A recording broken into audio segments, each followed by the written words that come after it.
Educating, informing, serving. Fact TV, keeping government honest.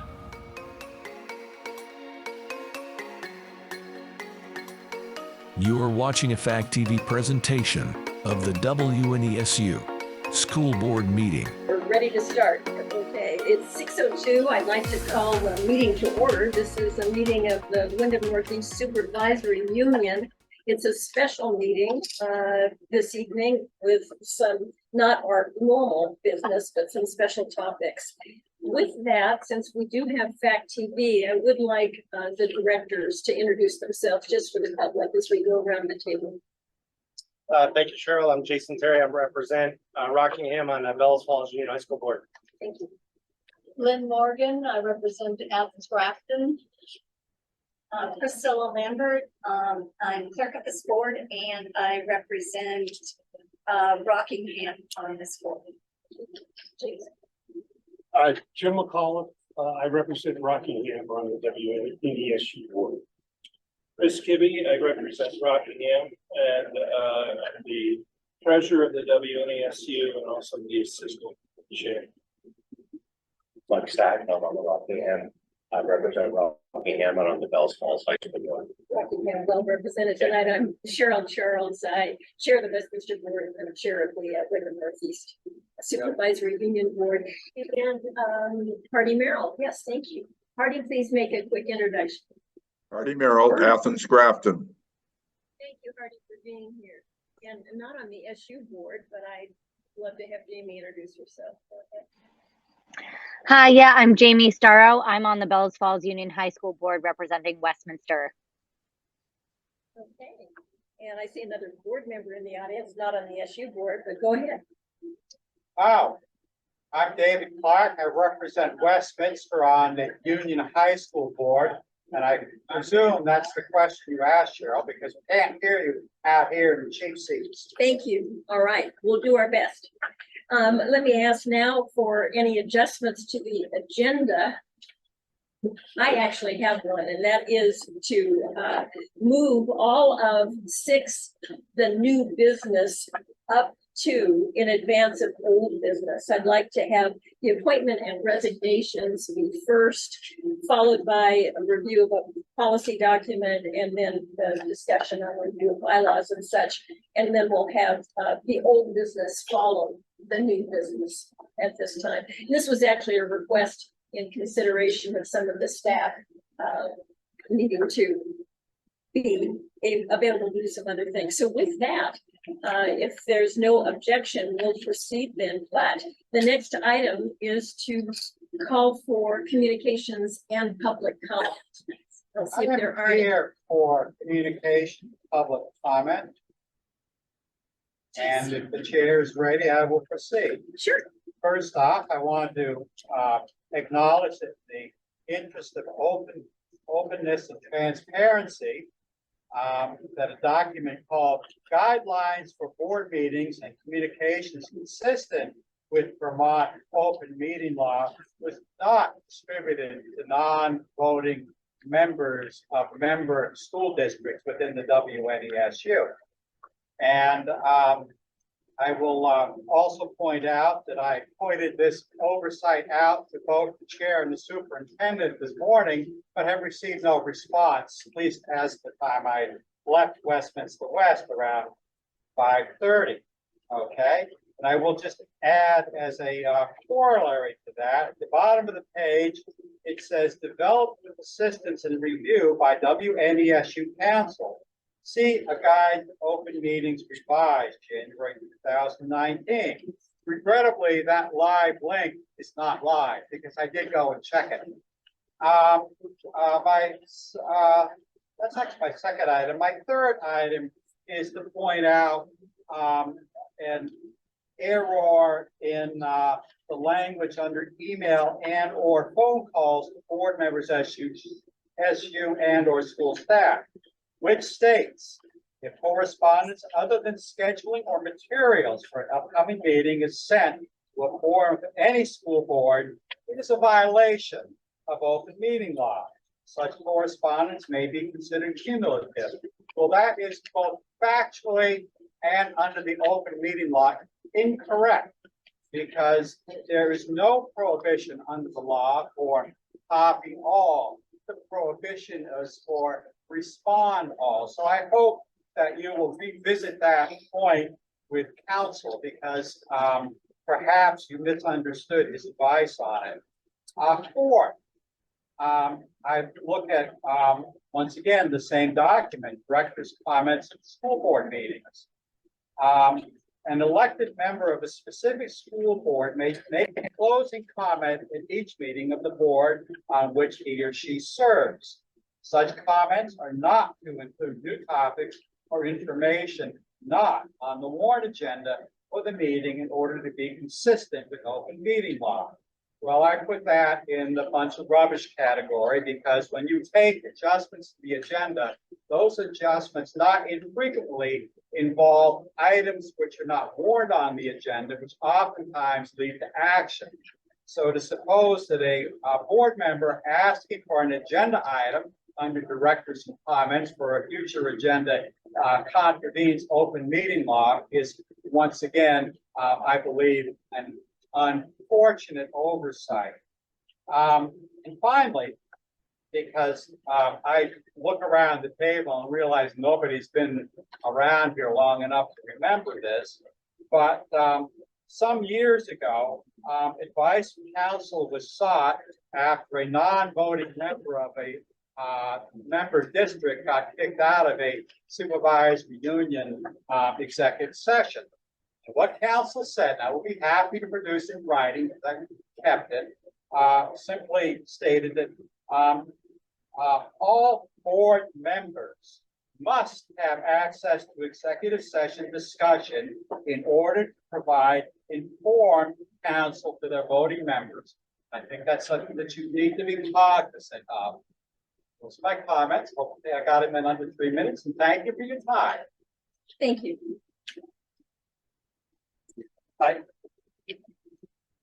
There's a question, Jim? No, for the public comments. Oh, yes, if you want to speak Yeah, as a because member of the public. I read your stuff and it says you can't talk about anything other than in the director's comments. You've got to comment just on what's on the agenda. Oh, So therefore, in public comments, we're going to have to say that. But okay. my question is more of a question than possibly a comment. But on most of the boards that I serve on, like the Rockingham board, one of the last items on the agenda is topics for the next meeting. Mhm. Okay. Mhm. Now, have you just decided to omit that from your agendas? No, Is that an oversight? yes.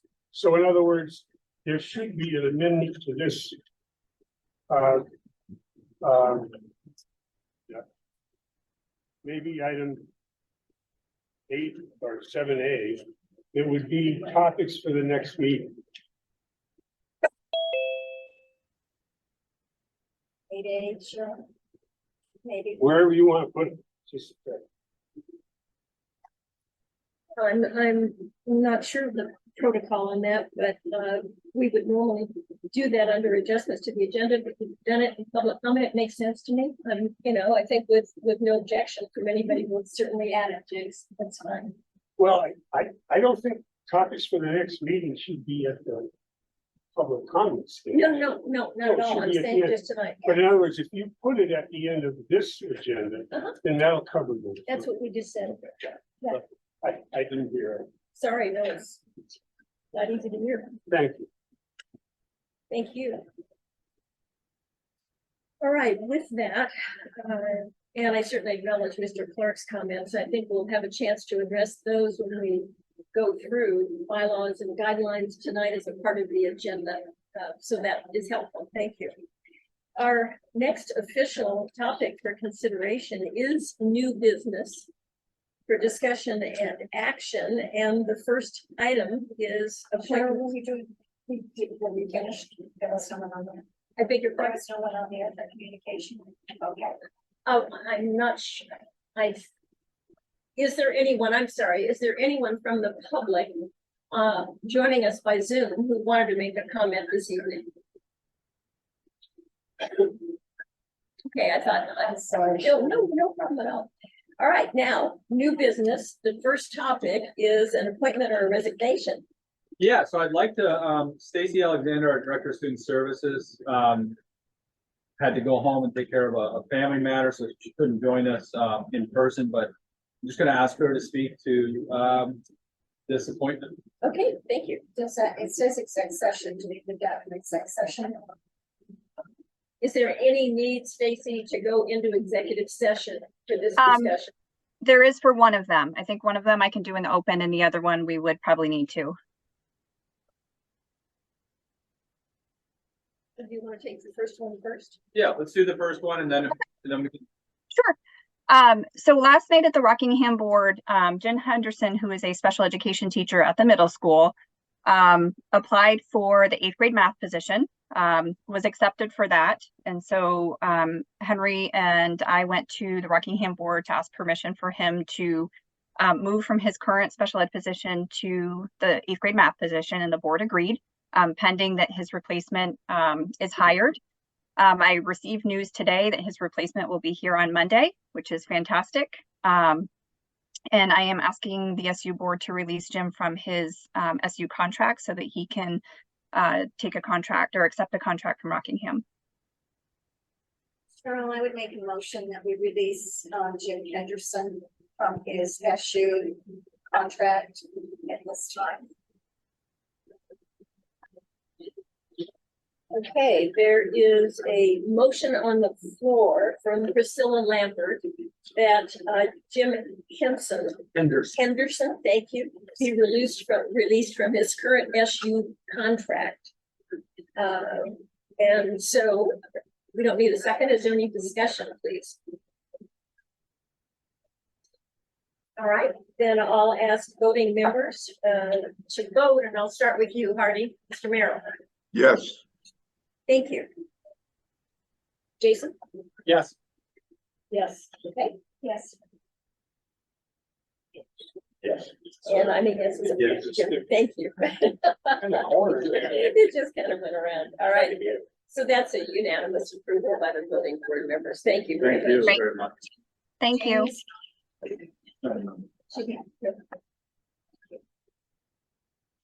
So the next appointment, is there a requirement that we go into an executive session? I think it would be appropriate to go into executive session as there's a matter we need to discuss. And I think it fits into the criteria. I can find real fast, but I mean. Is it a personnel It matter is a personnel matter. involving a contract? Yes. All right. Yeah.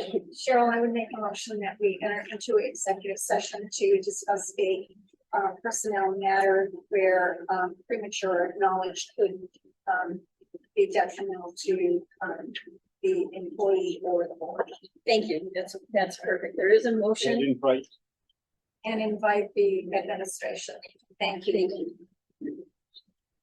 And would that include Stacy Alexander as well? Okay, thank you. So with that, we'll quickly move into, let me ask all in favor to say aye. Aye. All right, any opposed? Okay, thank you. So we'll move into executive session. Out of executive session. All right, we're back in public session. I wonder if there is any action that anyone would like to propose. Yes, please. I would move to hire Jim Henderson. Jimmy Lynch. Jimmy Lynch. I got the wrong one. Yeah. We already did Jim Henderson. Jimmy Lynch. Down the line. Jimmy Lynch as a special educator under the SU and an MA step 9 and by for his other position. I think that's clear. Any it's just, yeah, I think that it's clear. So there's a motion on the floor. Is there any discussion? All right, all of those in favor of the motion to hire Jimmy Lynch as an SU employee in special education and level of master's plus at a step 9, including a buyout of his current contract. So let me start with you, Hardy. Yes. Thank you. And around the table, Jason. No. Yes. Yes. Yes. Yes. And I'm a yes too. All right, thank you very much, everybody. Thank Are there you, any- everyone. Thank you. Thank you, Take Stacy. care, Susan. Hope your son feels better. The next item is to review and policy B21, and Priscilla, I'd ask you to do that. We have the C21 it replaces our D2, that was our previous professional development policy. D2 used to be a mandatory policy, it is now a recommended policy. We combined the one from the state and the D2 that we previously had, looking at both of them, making sure that we covered anything that was just in them. It basically allows for professional development for our staff and for them to improve their skills. It was warned on July 26, 2023.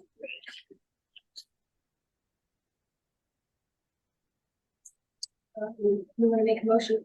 I would make a motion that we approve the professional development policy.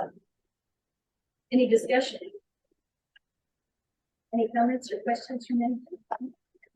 I had a question about the accountability that's been built in here and the reporting requirements, Andy, and wondered if any of this is any different than what we do. It seemed to me it was pretty consistent with what's already going on. It is what we do, and it was helping go through this policy. It brought it up to the forefront of things we need to make sure we bring to you all. I think it's statutes related as well. And it's consistent with our previous purview too. That was there. We just updated. Okay, great. All right, with all of that, then there's a motion on the floor to approve the policy number B21. So going around the table, Hardy? Yes. Thank you. Yes. I went this way this time. Sorry about that. Yes. Yes. Okay. Yes. Yes. I'm still a yes. Perfect. Excellent. All right, that one is unanimous. Thanks, everybody. All right, with that, have you reached out to? Pietro is here with us right now. I just let him know. Oh, I if see he's him. just a There's the. minute. Yeah. All right. Excellent. All right, so our next topic is a review of bylaws, the board guidelines, and open meeting law. And we just a few prefacing comments. As you all remember, the board chairs are required to get 8 hours of training per year, and we've been doing that, kind of creating it along the way, which has been helpful and offering any additional opportunities like that to board members, and in this case, putting it in the context of the special meeting of the SU. Related to this, there are bylaws that were given to me years ago when I became an elected member of the Westminster School Board. I don't know much at all about the origin of them. They're dated 2010. I don't know exactly where they came from, but I do know that I have heard at meetings that we've been operating under them. I've also heard that we needed to revise them. It was certainly clear that we operated without a revision during those years when Westminster Town School District didn't exist, but the bylaws treated us as if we did. And we didn't change them during that period. Hi, Pietro, welcome. I'm just doing a little bit of prefacing comments. As you know, this is the SU board, so we're delighted to have you with us tonight. So with that, we knew that, especially now with Athens and Grafton having merged, it was obvious that the bylaws needed to at least be updated. And you'll remember at a recent SU board meeting, I addressed this topic and asked if there were any volunteers who would join me to work on this. And both Priscilla and Chris volunteered to do that. And we met recently for a couple of hours, actually, with Andy Hawes having joined us, and went through the bylaws. And we have sent you the original bylaws that, again, were dated in 2010, and our proposed revisions.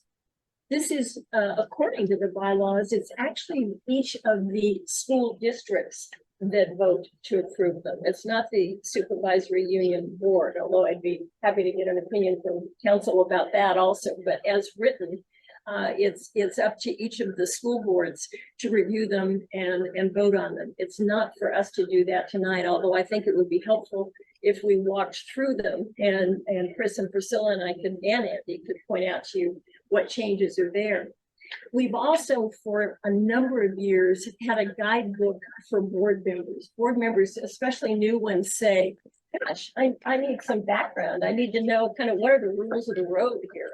And so, again, for as long as I've been around on the board, there's been at least some kind of set of guidelines. There also have been a number of questions raised about open meeting law.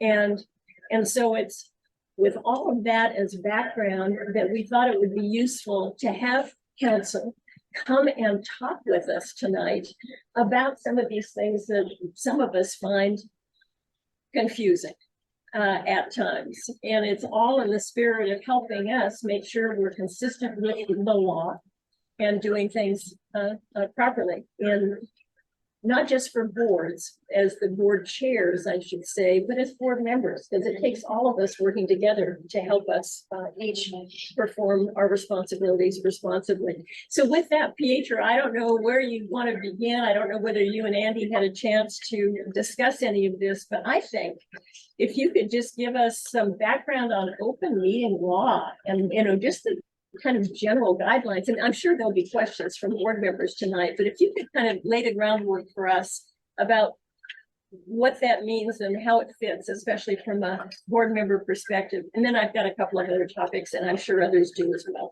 But please begin if you would. Yeah, sure. And so as I was getting ready for this conversation tonight, one of the things that I thought might be helpful is to address not just open meeting laws, but also, roles and responsibilities for boards and board members generally. And so I actually have a PowerPoint, if you'll indulge me. I will put it up on the screen. Oh, you're going to have to allow me to be the host. Hang on one second. All right.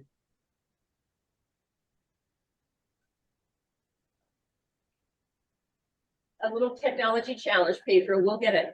No worries. I'm patient. I hope all of you are too. No problem. You should have the ability to stick it up there. Super. Can everybody see the PowerPoint? Yes, sir. Yes. Okay. So let me talk to you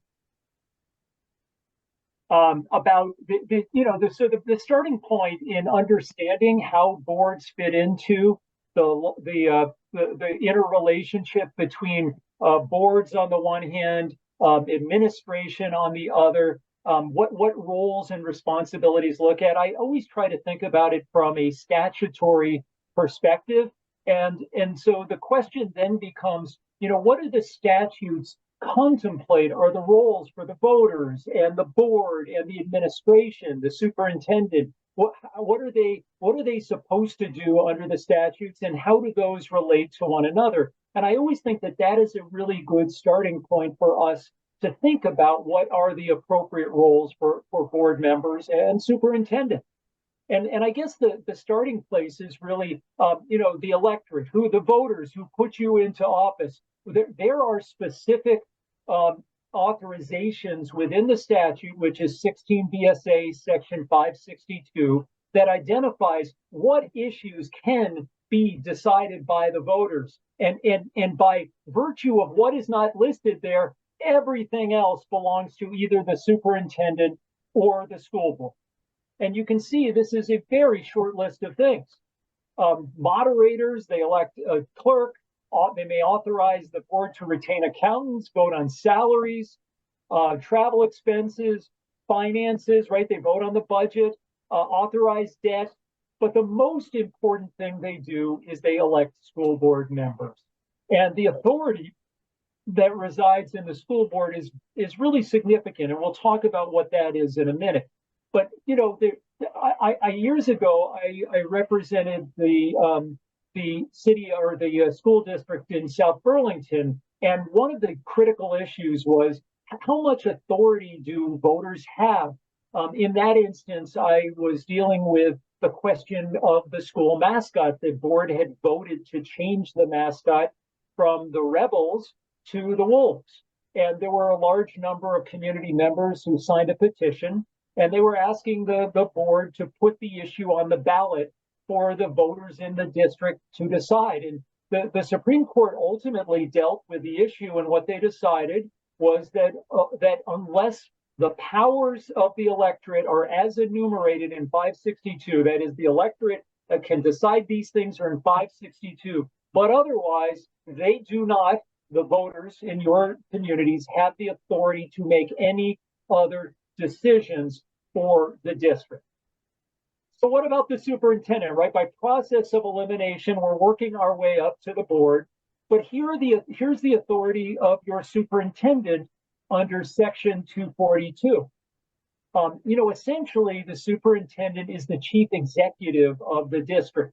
It is Andy Haas's responsibility to make sure that he, on a day-to-day basis, is carrying out the responsibilities necessary to achieve the policy goals that you have set for him. And the way I sometimes talk about this when I'm speaking to boards is to think about it this way. As a board, you're going to set the itinerary, right? Like if this was a cruise ship, well, you'll decide which ports you're going to visit. But in the end, how fast you go, what route you take, all of the day-to-day issues that the captain of the cruise ship has to decide is really in the hands of Andy Haas, your superintendent. The other thing that a superintendent does, and you can see this is on the slide, is the superintendent nominates candidates for employment if they are licensed. And the way the statute specifically thinks about it is one person at a time is nominated to the board, and then the board makes an up or down vote, right? So what doesn't happen is the board is given 5 people or 3 or 2, and then gets to pick which ones the board wants. What is contemplated by the statutory language is that your superintendent will make that nomination to you one at a time. Now, you are all free to create processes that take in input from many different sources, but in the end, if your superintendent wants to nominate somebody, if that person isn't the one you wanted nominated, your only recourse as a board is to vote thumbs down. The superintendent gets to hire all of your unlicensed employees. This is by statute. He gets to fire licensed and unlicensed employees unless the CBA says otherwise, or unless the statutes say otherwise. And to think about this for a moment, your statutes, in Vermont statutes, only require boards to make decisions around termination with 3 groups of employees: principals, superintendents, and teachers. Everybody else can be terminated by the superintendent of schools. Provide financial planning and data to the board, assist the board in developing educational policies. So those are the things your superintendent does. And now to the lead, right? What do you as board members do? And I would say in the end, the buck really stops on your collective desk. You get to decide what the policies of the district are going to be. What is it that we are hoping to achieve? Now, parenthetically, there's some policies over which you have no discretion. They are mandatory as a matter of law: Title IX, HHB, electronic communications, unlawful harassment. There are many out there over which you have very little, if any, discretion. However, it is an incredibly important thing for your board to embrace the concept that you set goals, and those goals are both policies and other aspirational goals for the district. And then your job is to monitor performance in terms of achieving the goals that you have articulated. You get to approve or disapprove rules that are created by the superintendent. So if there are rules that your superintendent has created and there is sufficient disagreement, the board has the authority to do something different. may take any action that is required for the sound administration of the school district. And there, it's like the exception that swallows the rule. In the end, you can do whatever you want. Now, I will tell you that in my many years, you see, I've got all this gray hair, in all my many years of doing this work, the school districts that seem to function the best are the ones where the boards do their best to adhere to policy governance, to decide where the ports they want to visit are if this was a cruise ship, and to monitor the performance of the superintendent in achieving goals set, but not engaging in management of the district at the operational details, not getting involved in the day-to-day operation. And the other thing you as a board get to do is if there's ever a thorny issue and you don't want to deal with it, you can kick it upstairs. And the statute specifically contemplates that you can send issues, if you want, to the Secretary of Education. And she, in this case, she can make that decision with the advice of the Attorney General, and it will be binding upon you. Now, I have never in my many years seen a board do that, but it's interesting because that is something you can do if ever there is a time where you want someone else to make that decision because of greater expertise or some local issue that makes it difficult. So what are the other things that boards are specifically required to do? Manage real estate, establish financial controls and budgets, submit the budget to the electorate, authorize short-term borrowing, apply for grants, notify parents of their right to opt out of student information being given to selective service, notify parents annually about school choice, and make schools facilities available if it is in the best interest of the district. Now, let me stop for a moment because I do want to talk to you about two of these items. They're a little more complicated than they sound.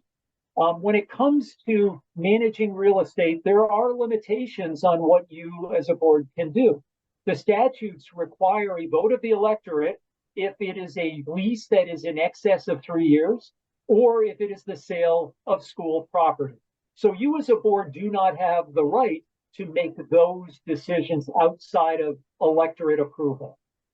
Well, what about school facilities? Well, you do have that right.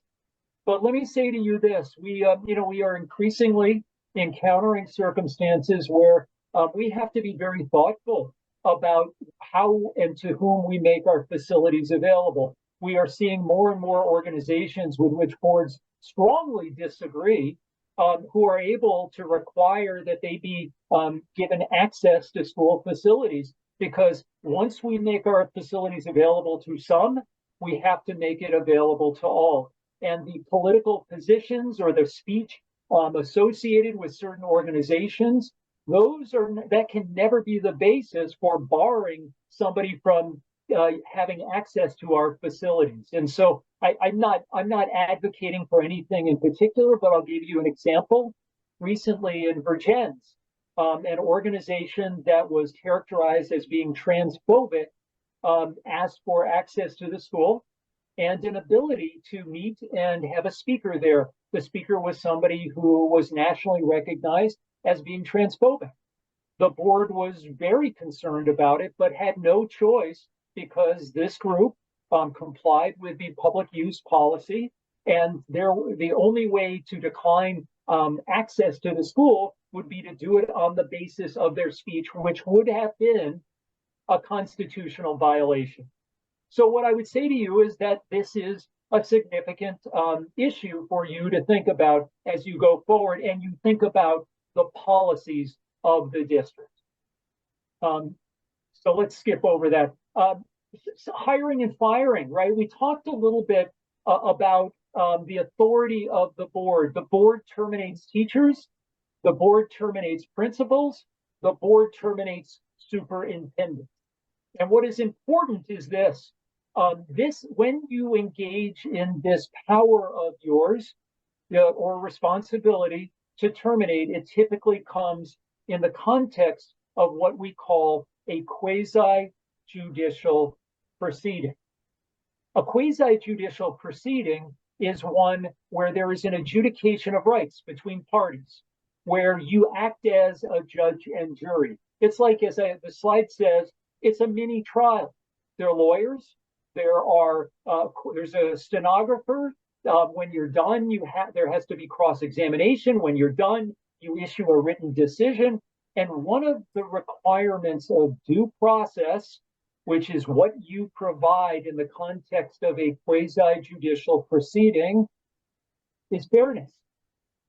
And you as a board have to, like a court, refrain from engaging in independent investigation, refrain from involving yourself too much in matters before they come before you.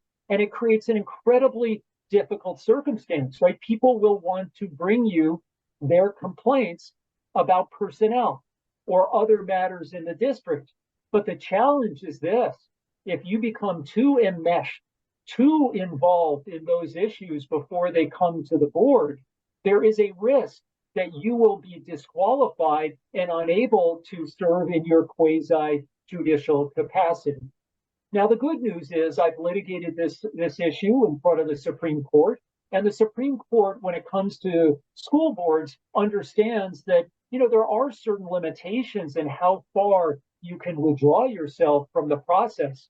But likewise, there is my caution to you is that you should do your very best to push these issues to your superintendent when you can, and when you can't, to explain to people that there's only so far you can go in understanding their complaints about personnel, because in the end, you may have to be judge and jury.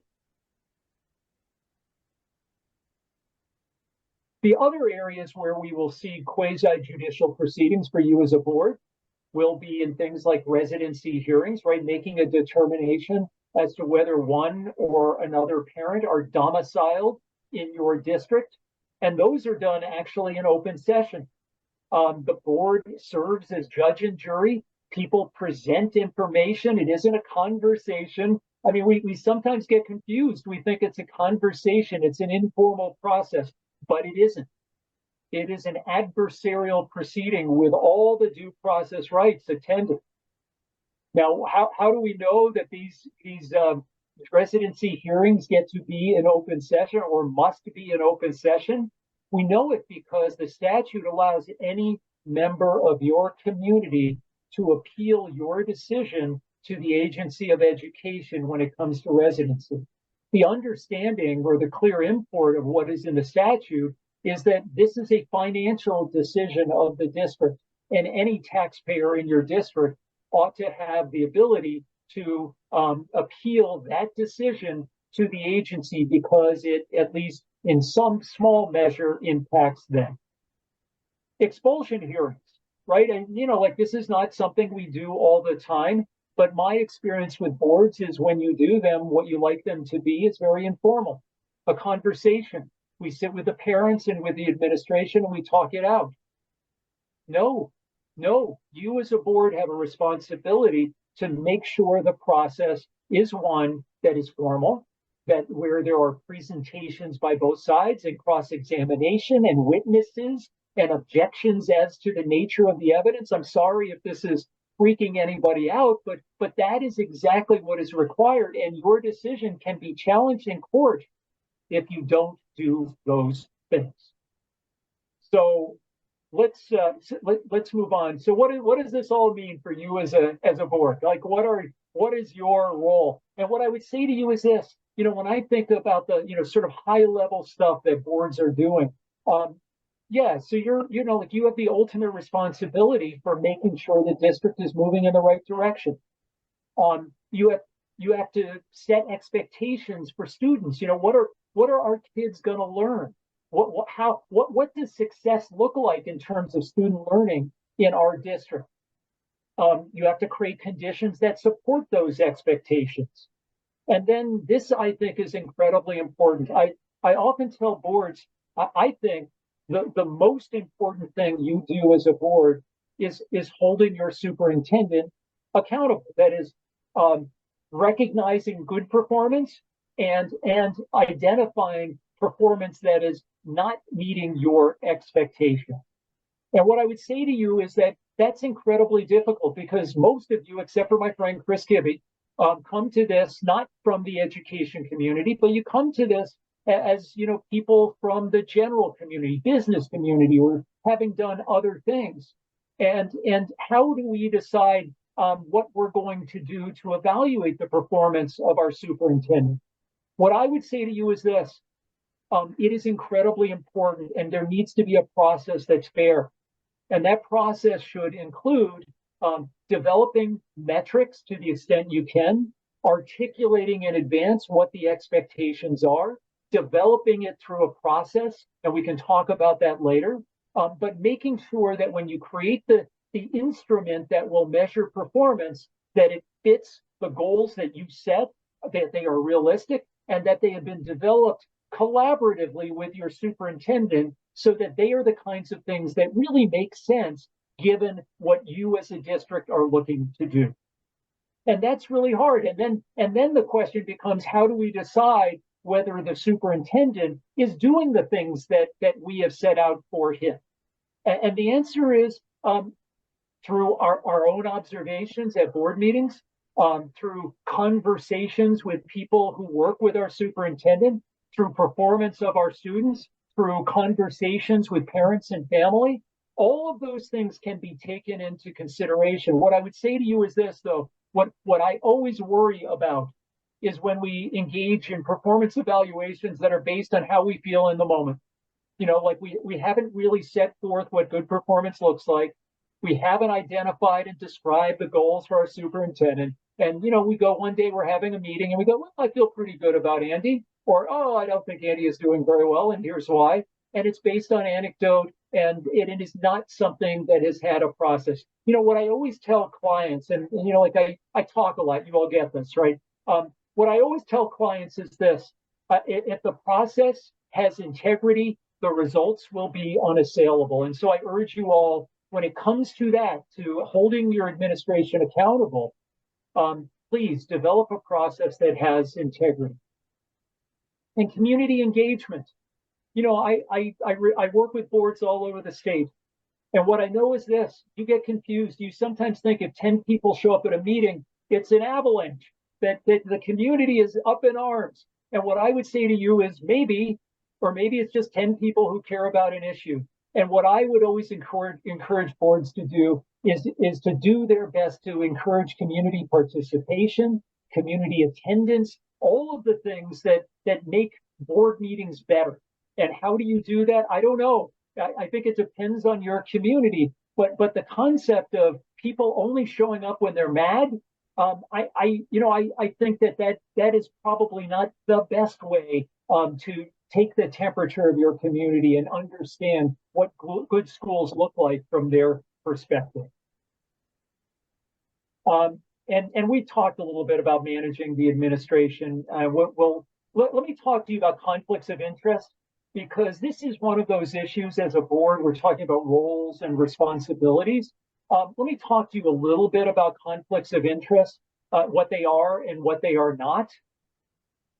Well, so I think the VSBA, and I know VSBA is not always everybody's favorite organization, but what I would say is that they have a very good definition of what is a conflict of interest.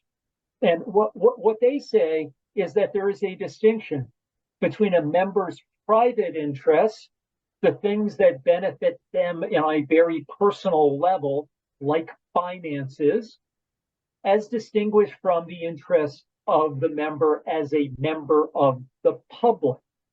And I guess the way I would characterize that is we can have strong views and we can enter into any particular issue with that view already. We are not a tabula rasa. And so if really the issue is that we have strong views about an issue before we begin to talk about it, that's politics. You all are politicians. You are voted to this office, and the expectation is that you come to it with a set of fixed views. Now, those views may change over time, but it is not a conflict of interest to have fixed views. It is a conflict of interest if any one of you is going to be financially better off as a result of some vote. So that's a conflict of interest. but I oftentimes hear board members talk about the appearance of a conflict of interest. And what do we call an appearance of a conflict of interest? No conflict of interest. It's just an appearance. And what I would suggest to all of you is this: if there is something involved in an issue that, maybe somebody would question, or maybe you have some personal involvement in some way on that issue, this is what I would suggest we do with conflicts of interest. We raise the issue and describe why that appearance may exist, and then we explain why, under the definition of a conflict of interest, it is not. Or if we think it's a real conflict, then we acknowledge it. And where there is a conflict of interest, this is my advice to you: get out of the room. Don't sit there and use your body language to communicate, or maybe people get confused and think you are communicating. The best thing for you to do, nodding your head and the best thing for you to do if you really have a conflict of interest is get up and leave the room, have somebody come get you when that conversation is over. Because if you have a conflict, listening, participating in the conversation, but not the vote, none of those things is okay. The best thing to do is not be there at all. Okay. And then there's another issue. So I work with really smart people like Andy, who are administrators in schools. And the feedback that I get oftentimes from superintendents is that it is really challenging with board members and administrators and teachers, that there is confusion when all of you walk into the school because they think of you as their bosses. And so what I encourage board members to do is to articulate, when they are dealing with employees of the district, who are they at that moment? Are they communicating in their role as a board member, or are they communicating in their role as a parent or a member of the community? And this distinction really matters. And so I would encourage all of you to do that. And in doing that, also understand that there will always be perceptions about your authority, and do your best to make people understand, if you are not acting as a board member, that there won't be repercussions if they disappoint you, that you are doing the things that you want to be treated like any other community member or parent. So we're not going to. Then there's the other issue, which is confidentiality, right? So boards, you know this. You went into executive session a few moments ago, right? And there was information that was shared with you that is supposed to be kept confidential. Here are the items on the screen that are typically confidential for board members: employee personnel matters, student matters, and other executive session matters. One of the things that we encounter often when we are dealing with boards around the state of Vermont is there are sometimes members of boards who resist keeping these things confidential, who want to be able to share them in a public way or in a very private way. The question then becomes, what do we do as a board to respond to people who are not complying with the norms, with the rules that we have created? And I think the answer to that question is we talk to each other. We agree on how we are going to behave as a group, and we do our very best to hold each other accountable, understanding that ultimately there's no way to eliminate people from boards if they misbehave or fail to follow the rules. What we need to do is embrace all of our members, support all of our members, but as part of that, hopefully make them understand that there are limitations. Not everybody has complete freedom of movement or speech about the issues that come before you as board members. So let's transition. And before we start talking about open meeting law, let me ask everybody here does anybody have any questions about what I've talked about so far? All right, let's keep going. Thank you. Yeah, so let's talk about open meeting law, right? So what is that? What does open meeting law apply to? What we know is this: it's It's to boards and committees, except your negotiations committee. So some years ago, I was representing then Franklin Central, now Maple Run, and we were involved in negotiations. It was very important to the board that the meetings be in open session. And we believed at the time that the open meeting law statute perfectly covered negotiations as something where there was a requirement that it be in open session. The Vermont Supreme Court, in its wisdom, issued a decision that said, well, we're going to make an exception, and negotiations are not subject to the open meeting law. Now, I would say this: if your negotiations committee has a meeting to talk about strategy, how you are going to pursue the negotiations, well, that is covered by the open meeting law. It has to be warned. If you're going to go in executive session, it has to be an agenda item, et cetera, et cetera. But the actual meeting with the union itself is not an open meeting. It is something else. It is a negotiations bargaining session. So what is a meeting? It's a gathering of a quorum of the members of a public body for the purpose of discussing the business of the public body or to take action. Now, I've had these conversations with people. I probably have it once a week. Well, what if we all send each other emails? Or what if we all got on a conference call? Or, and what I would say to you is this: the spirit of the open meeting law, and if not its plain language, what it contemplates is transparency. That there's the bias of this open meeting law is that there's some magic to you doing your business in a place where there are records kept of what you did. People can observe what you do and say. The public has an opportunity to speak during the course of the meeting. And anything we do that involves a quorum of the board that does not act in a way that's consistent with that is something where I anticipate we will be in violation of the open meeting law. Now, as I often say, there's no open meeting law as jail. Like, nobody's going to come and drag you away in handcuffs. That doesn't happen. But there is a risk that the Attorney General's office could investigate, and if they find violations, they could pursue fines against the individuals who violated the open meeting law. Now, I have never seen the Attorney General's office do that, but I am seeing increasing numbers of investigations by the Attorney General's office of organizations, school districts, which have not followed the open meeting law and where there has been a complaint. So I guess what I would say to you is that it really is important for us to, with fidelity, do our very best to comply. And there may be times where we don't because we're not perfect, we're not experts. And if we don't, and it is an innocent mistake, I've never seen anyone be penalized in any way. So, so go ahead.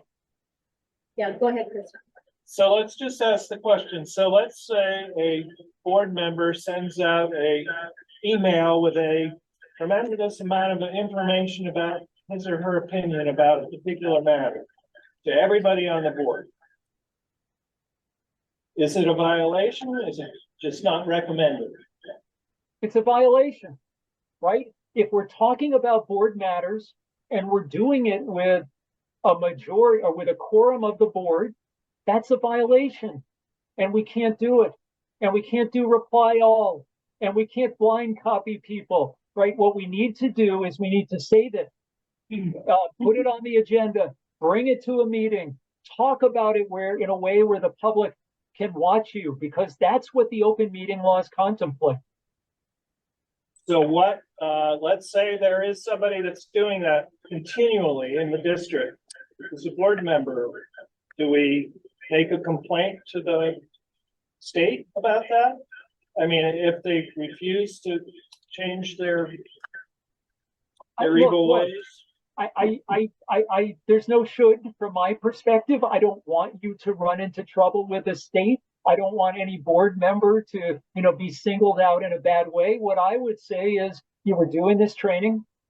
Now people know.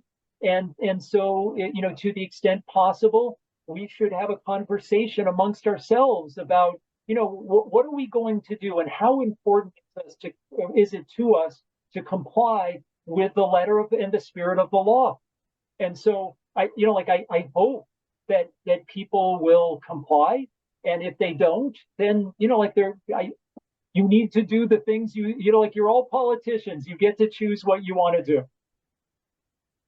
Good question, Cheryl. Okay, Jason Terry, go ahead. Hey, Pietro, how you doing?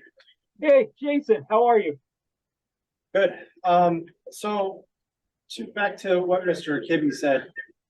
So I believe you said it has to be, you can't send an email if it's discussing business. If you're sending an email to everyone that's just your opinion, how is that discussing business and how is that a violation?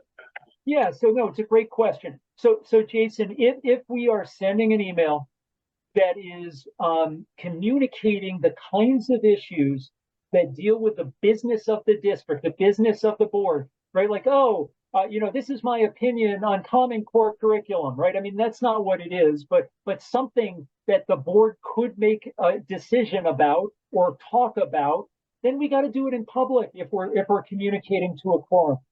Now, if we're not communicating to a quorum, and I don't remember how many members there are of your SU board or your high school board, Jason, but if it's one shy of a quorum, no violation. So can I follow up with that? Of course. So you said it has to be open to the public. What if that person sends it to everybody in the entire school? Yeah, so if we are sending that email to a quorum of the board and including a million other people, it's still a violation because what we are doing is we're communicating about this issue outside the scope of a public meeting.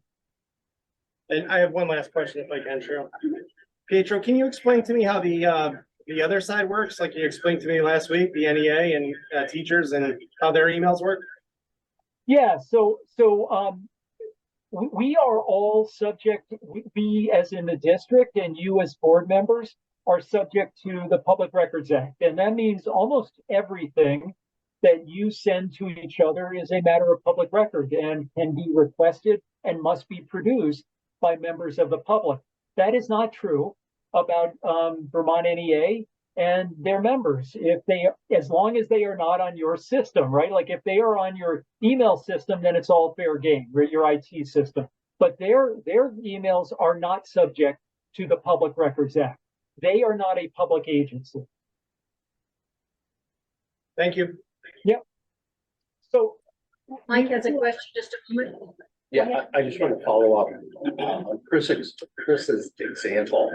If somebody is sending out a deck of slides, etc., in anticipation of a meeting, is that still a violation?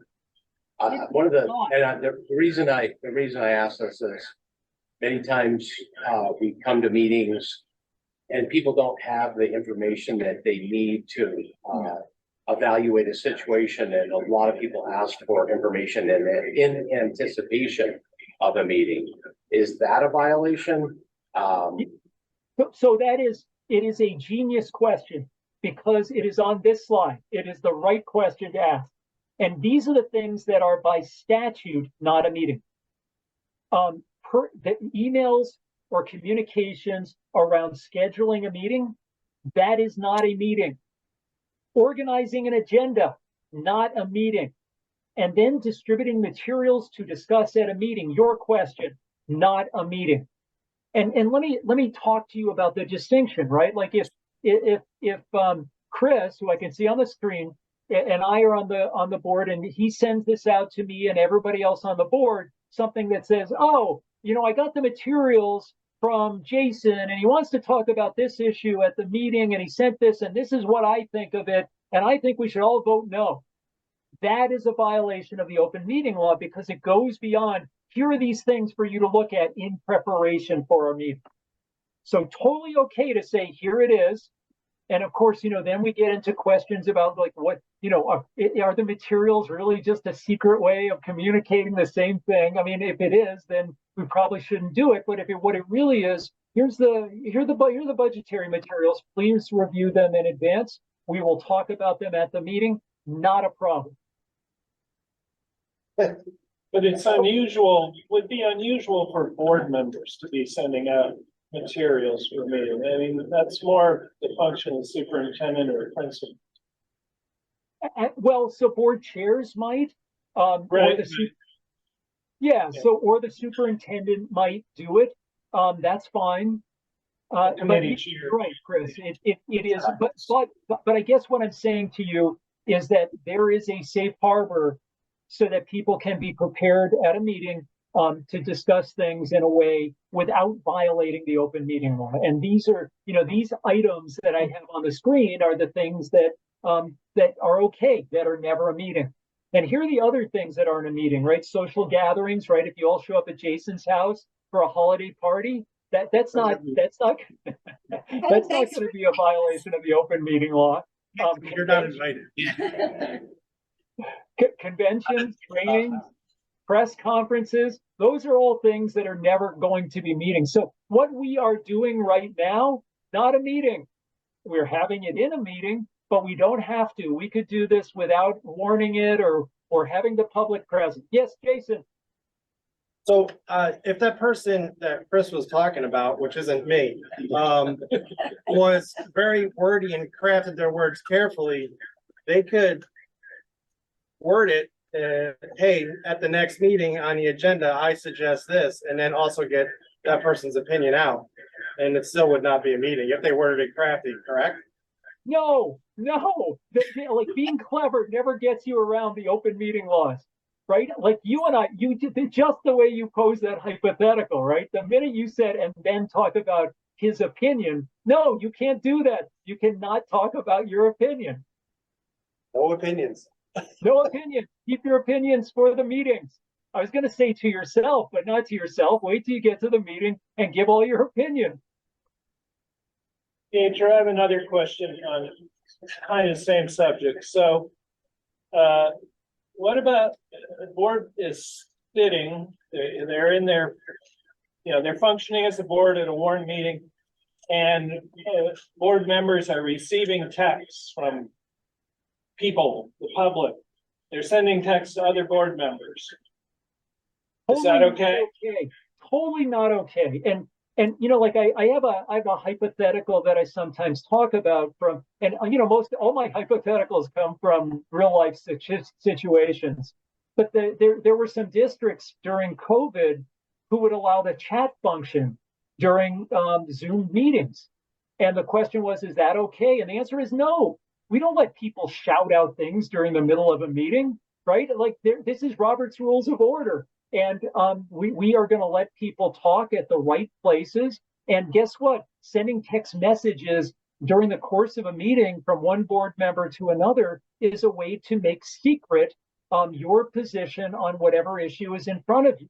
And what I would say is no, we don't let members of the public articulate things at a board meeting to board members without them identifying who they are and making their comments public to everyone.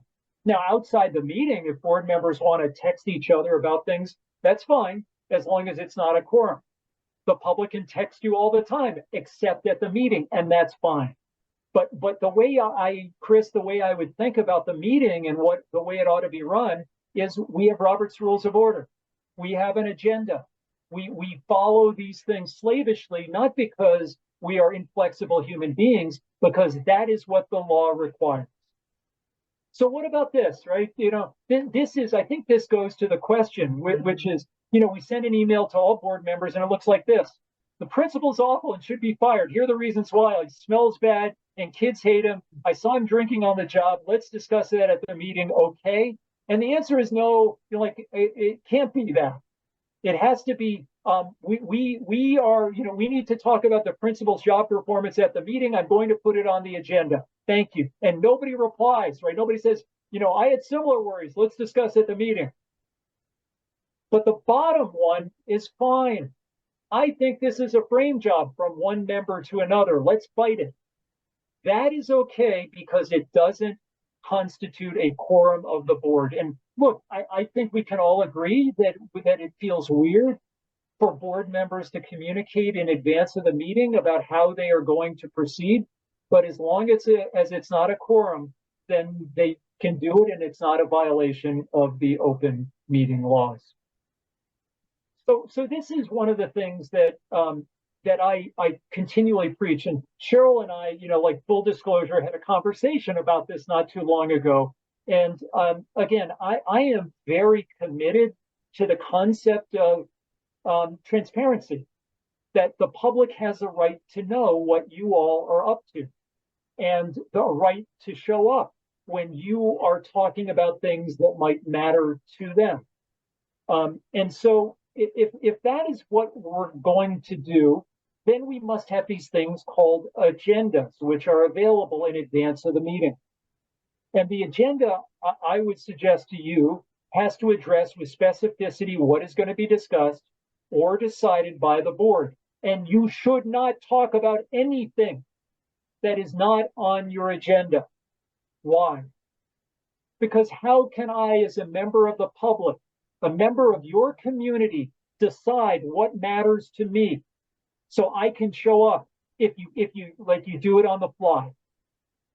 And so, one of the things you can do always, if you want, at the outset of the meeting, not later, at the outset of the meeting, you can change the agenda. I discourage that absent some extenuating circumstance, because again, what I always think about is if there are members of your community who are looking at the agenda and deciding whether to come to your meeting or not, it should be everything you're going to do, everything you're going to talk about ought to be there with specificity so they can make an informed decision.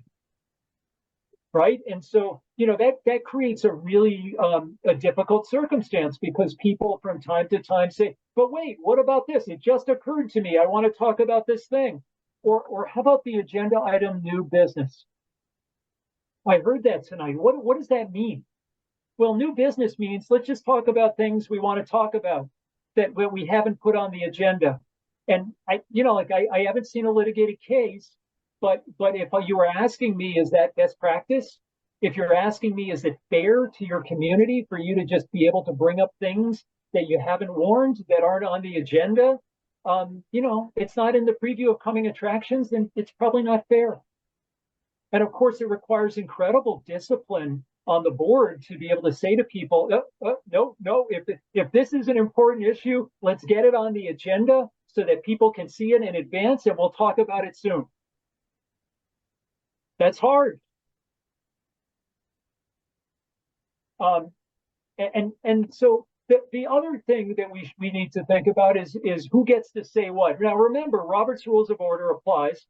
And what I always tell boards is, look, you have a meeting. It's not question time in the British Parliament. There are really specific ways these meetings are supposed to be run, and it is not a conversation with the public. It's not a give and take. And look, boards do it all the time, but the statutes require Robert's Rules of Order, and there's nowhere in Robert's Rules of Order where we start talking with people who bothered to show up. Like, that's not how it goes. And it's not a conversation amongst yourselves either. That's not what is contemplated. It is a very formal process where the board chair establishes the agenda in advance, the board chair recognizes people, and then people get to talk. But it's not a free-for-all. So who gets to say what? The public, here's from section 312, which is, the public shall be given reasonable opportunity to express its opinions on matters considered by the public body during the meeting. That's 1 VSA section 312H. But we in the education world, and that's where we are, also have a very specific statute, which is 554. And it restricts that right to speak on issues to persons within the district. And again, no cases on point, but I suspect if push came to shove, the courts would find that the only people who have a right to talk as members of the public at your meetings are people who are residents of your district. Now, my advice generally to boards is, well, let everybody talk. Let's not create a dispute unless we absolutely have to, and we don't. I encourage a set of pre-established rules. And now, showing that I actually read what Andy sent me today, I saw that you had some. And Cheryl and I talked together about what those rules might look like for public comment. And there is this weird part of the statute that says that actually, if somebody demands it of you in writing, they can get a written response from you as to any matters considered by the board. So, it's fascinating to me because I expect that if I went down the list, that everybody might have a different opinion as to why you did what you did or didn't do what you didn't do. But nonetheless, your board chair is required, where somebody asks for a written explanation, to provide one under Vermont statutes. So what are these? What are these rules? Yeah, go ahead. If you jump back just one slide, if an employee lives in the district, can they still speak as a member of the public? Yes. Okay, I just want to clarify that. Yes, okay. They can. Now, look, now we can have long conversations about employee free speech rights and rights under the National Labor Relations Act and what those look like. That's not what we're going to do tonight. But, there's some things that they're not entitled to come talk to you about. Some things are not, permissible speech by your employees. It's one of those things that employees often say to us, oh, but I have First Amendment rights. And the answer is, well, some, but when you made a decision to work for us, those rights became limited somewhat. Okay, so what are the reasonable rules for public participation? Well, public comment, what I know is this: we can't stop people from talking just because we don't like the subject. So if they talk about the name of a specific student, specific employee, I hate Mr. Smith, he's the worst principal in the world, here are all the reasons why. We can't stop him. Whoever that is has that right during public comment to have you listen. You don't have to agree, you don't have to respond, you just have to listen. We can limit the time. We can require civility and restrict profanity. You can't yell. You cannot use profanity, and we can limit repetition. But we have to make sure. So here's the kicker. We as boards, there's some people who we like, and then there's some people boards don't like.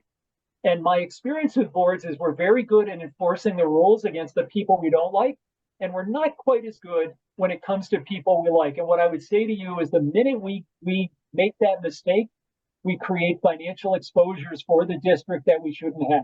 What I would say to you is this: if we're going to have rules, we're going to enforce it with everybody. Nobody gets a special deal because we like them or because we like what they're saying. All right. So, these are the rules. I think Cheryl, help me out here. Have you sort of handed out the new rules? Right. We sent these out tonight. These are included. Right.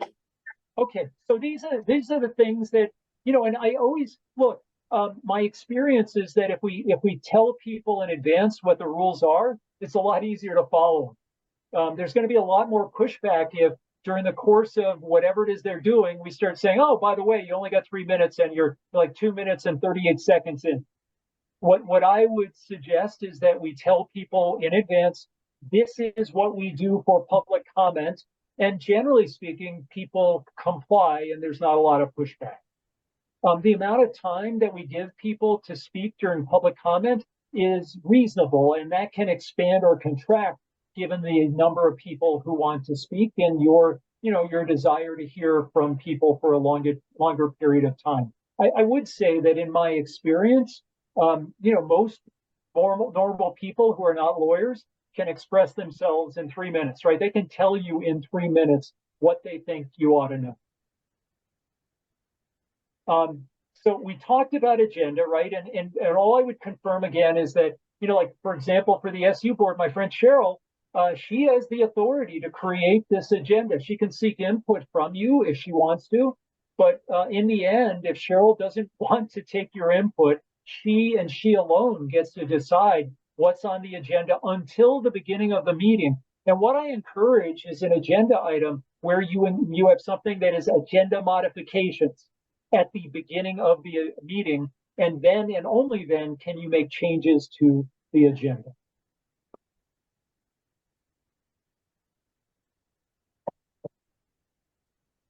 So let's keep moving. Yeah, so what does an agenda look like, and what is the level of specificity that I would recommend? It might look like something like this. Status of Equity Task Force. The board will hear from the District Equity Task Force, et cetera, et cetera. Talk about the duration. How long are we going to spend on this issue? What is the date, the time, location of the meeting? And again, as I said before, if we are going to change agendas by vote at the beginning of the meeting, let's have an agenda item that is called adjustments to agenda.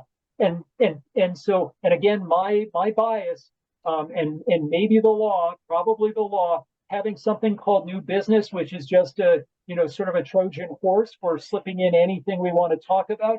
I discourage that. I don't think it's fair to your communities.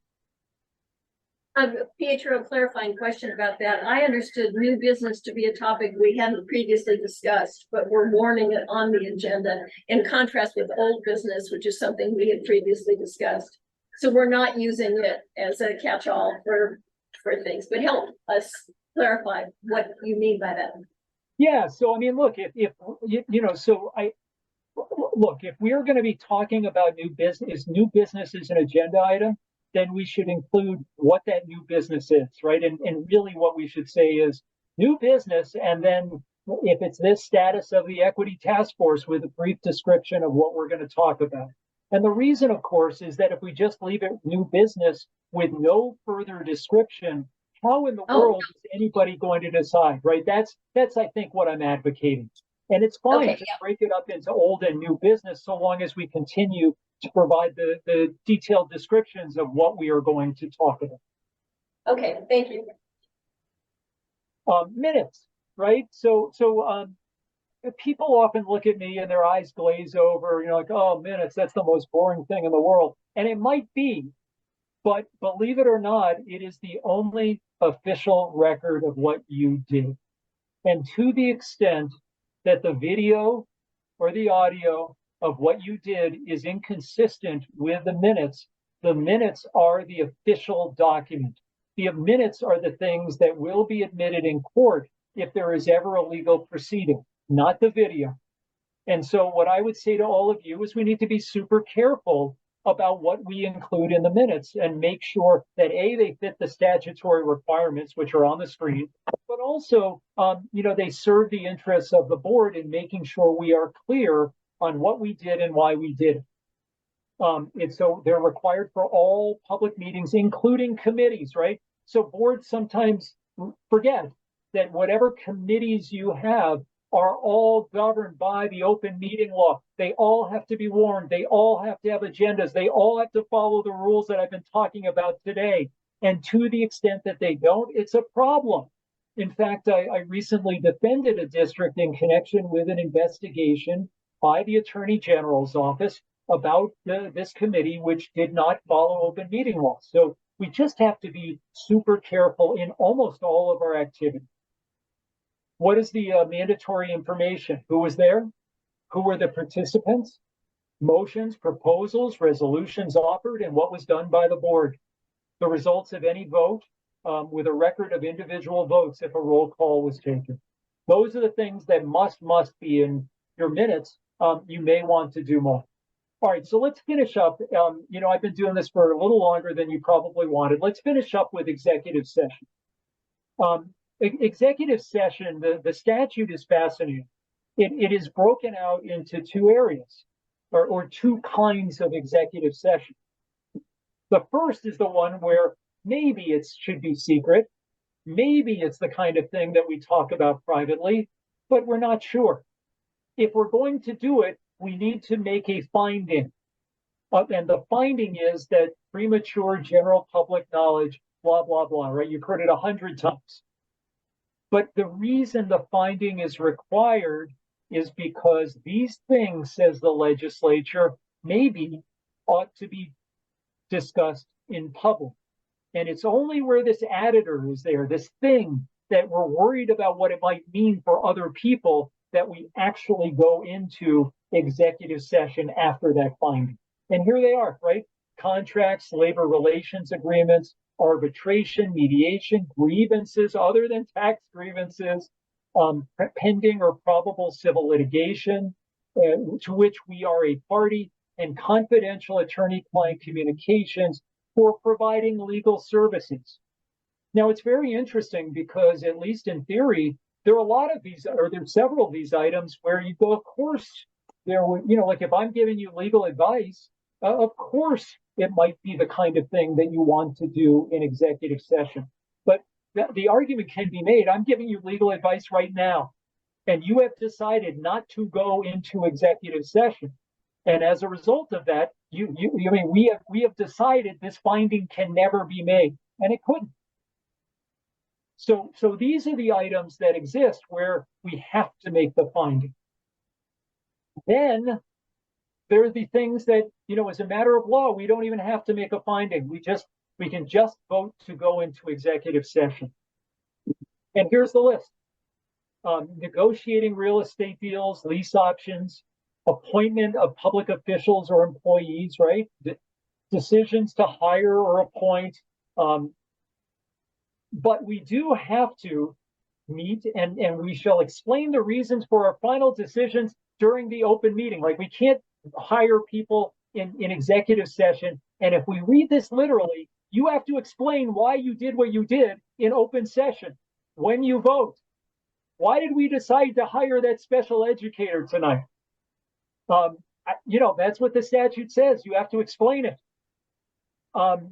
Disciplinary or dismissal actions, right? If we're going to fire somebody, that can be done in executive session so long as the vote is out in public, where we identify the name of the employee who is being terminated. Instances where there's a clear and imminent peril to the public safety. What are those? Like, if we're talking about safety procedures for the school in the event of a shooter, right? Like, those are the kinds of things. Evacuation procedures, maybe we don't do those out in public. Maybe it's important that we keep those confidential. Records exempt from access to public records, school, right? Student records, student matters. Those are all things that, as a matter of law, we don't even have to make a finding. We can go into executive session. So that's it. Those are the items that I wanted to talk to you about. Let me get us out of screen share. Those are the items that I wanted to talk to you about. And I guess, Cheryl, what I'd say to all of you now is, if you got questions, fire away. Absolutely. Well, let me open it up. If there, yes, Chris. Just one. So, Pietro, a number of years ago, we were discouraged from including executive session as an agenda item because the board can go into executive session anytime it deems that those conditions exist. Something needs to be discussed, but has that changed? Because now I see executive session listed as an agenda.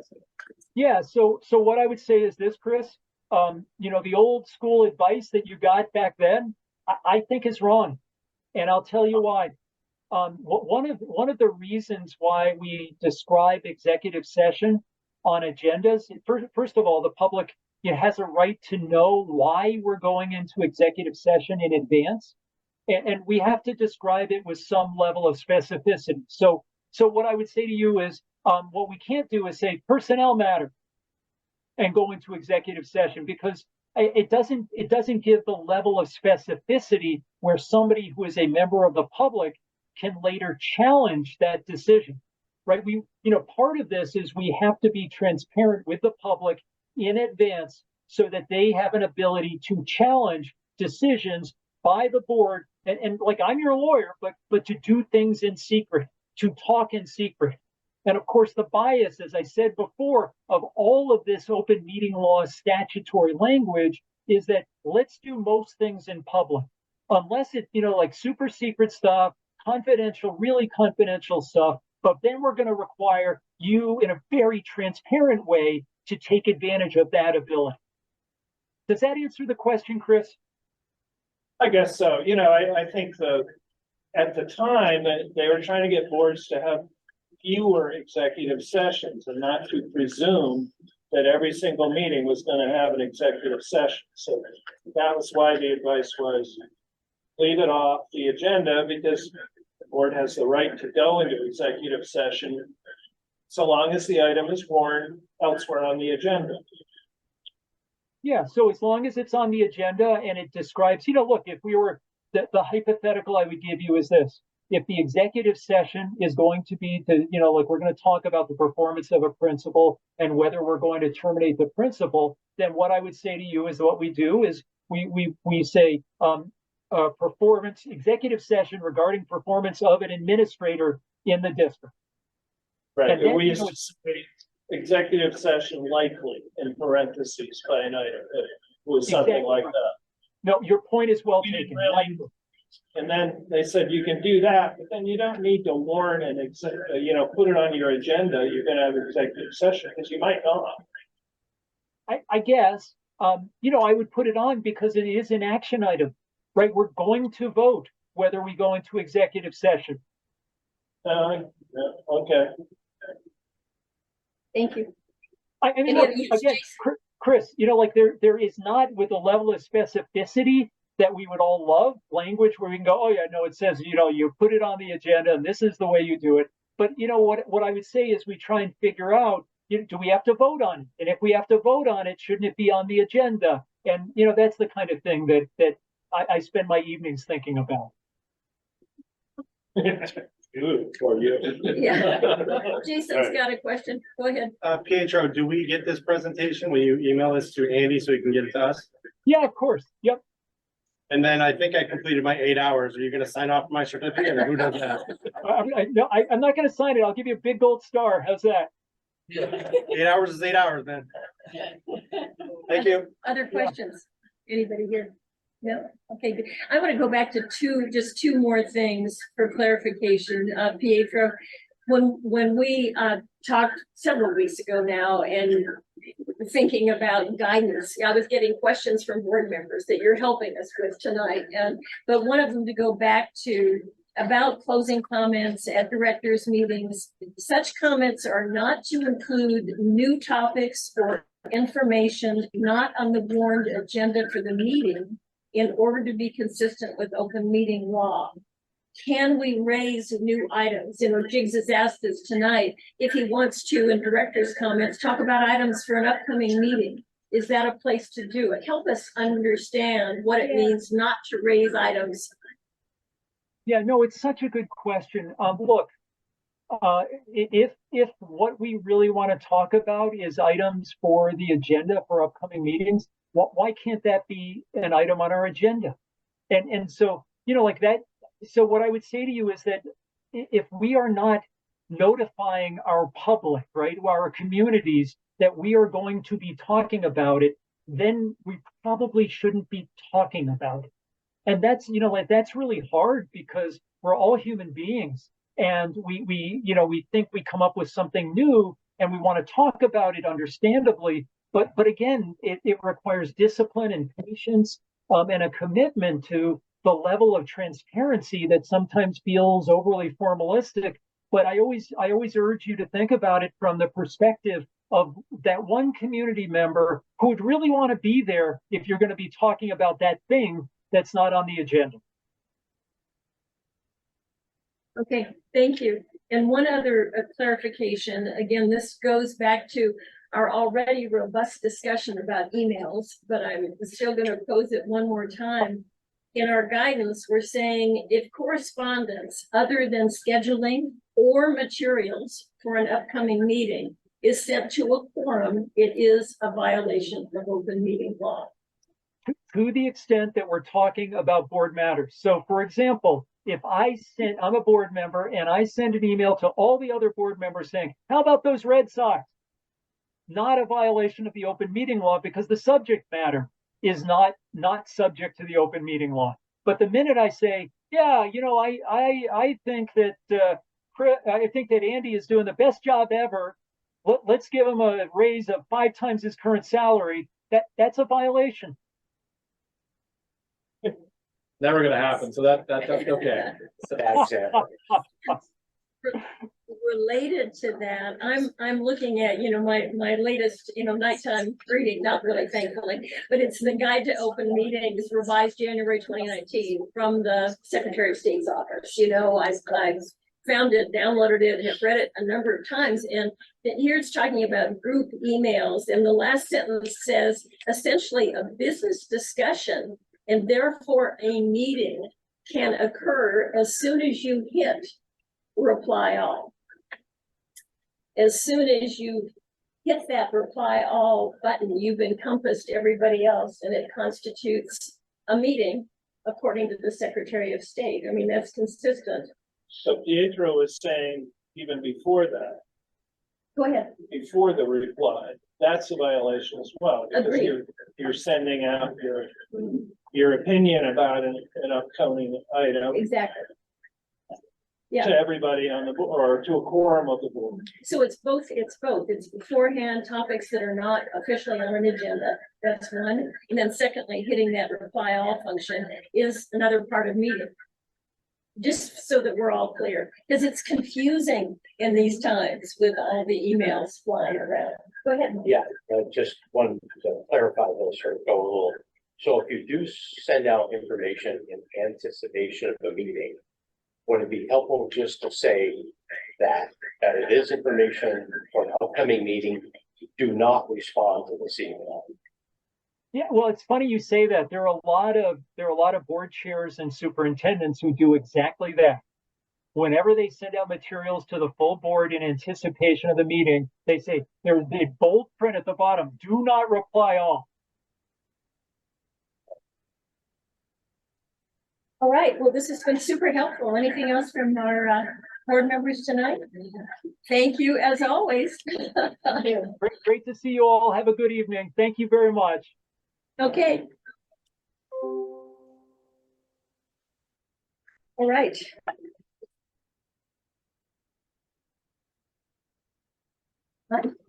In here. Yeah, fair enough. So this is all in the context of a new business. One thing that I got from this is to add even a little more detail to our agendas. I think, Jason, you've been doing that for high school agendas. I think you've been adding a little bit more in the way of explanatory notes on agenda items. At least I've looked at a few and they've looked a little bit more detailed than ours. So that's something that we can include here as well. We sent you a lot of material. I thought based on questions that I've been getting and I've heard others talking about, I think we addressed the big ones tonight, mostly around emails and around what really open meeting law is all about. The review of the bylaws, maybe we should do that at the next regular meeting, and just to point out to folks where the changes were. I'll point out to you, Jigs, because you've asked about it a number of times, that executive committees are in the law. And so we cited those statutes there, and the contract that Andy has that was prepared before we got involved. I certainly got involved, cited the executive committee's responsibility. Now we've looked at statute and we see that that is by law that they can be established. We can talk all about that further, and there's Well, I think that the issue for me is not what the law says. Thank you. It's what are the duties and the powers and responsibilities of the executive committee? That's never been spelled out, to my knowledge. That's supposed to be established by the board. By the board. Okay. At the time that the executive committee is. Right. And I think that sort of task, right, the issue for me, okay, that was in the law, is the formation of a supervisory union was done for very good reasons. And 99% of the business that we do at this table is good business in terms of, we consolidated administration. We've taken functions like special ed and transportation and technology, and we centralized it so that we've got, we hopefully have some economies of scale for all of that. The problem when it comes to an executive committee and giving that executive committee responsibilities and powers is that the way the board of the supervisory union was established, it basically gave the majority to the minority. If you look at the current configuration, there are 6 members from Athgraph, 3 members from Athgraph, 3 members from Westminster. That's 50% of the board, okay? So unless all of the high school board representatives here are from Rockingham, we have a minority. I've never seen all of them. I've been on the WNESU board over the last 17 years, probably 12 years. Never seen that, okay? However, if you look at the Bellows Falls Union High School, if you look at the proposal to form a district that the state put out and was rejected by Westminster, Athens, and Grafton, the majority would go, or at least 50%, would go to the town that had the largest student body. Okay, so that's my concern. I'm a Rockingham resident. I represent the taxpayers and students of Rockingham, and I think that dealing with what I said, 99% of the stuff that we deal with is soup. But when we're starting to say that we're going to have an executive committee, and that the executive committee doesn't have at least 50% of its members from Rockingham, then I have a real problem. I think we fought a war over this. The majority gets the power. So that's my concern. And I know since I've been back on the board, I have tried very hard to express opinions about the superintendent's goals, suggest metrics. Our esteemed council said that we should have metrics, but I never get to discuss it. I never get it. It never makes it to the agenda. Okay? You never let it onto the agenda. So I think that the only thing I know that this prior ad hoc executive committee did without any powers or responsibilities was they did an evaluation of the superintendent. Okay. And as you know, last year when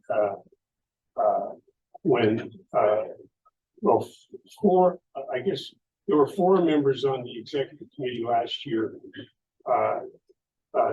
3 of them were from Athens, Grafton, and Westminster. 1 was from Rockingham. You were going to do some things to the superintendent's contract that, as the full board considered it, they rejected that. So I think that's the part that I'm concerned about is what are the responsibilities going to be? And then if it basically can encroach on the majority by the minority, then I have a real problem with that. I don't think it's appropriate. I think there's certainly a way to deal with it. There's no requirement in the law that the members that are appointed to the executive committee are board chairs from other boards. No requirement for that. And I think that if, for example, one of the duties and responsibilities is the evaluation of superintendent, then I think the executive committee should have at least 50% of its members from Rockland. So I've got other issues with this, some of the edits that have been made, but I think those are easy edits. This is the big issue as far as I'm concerned. Sure. Yes.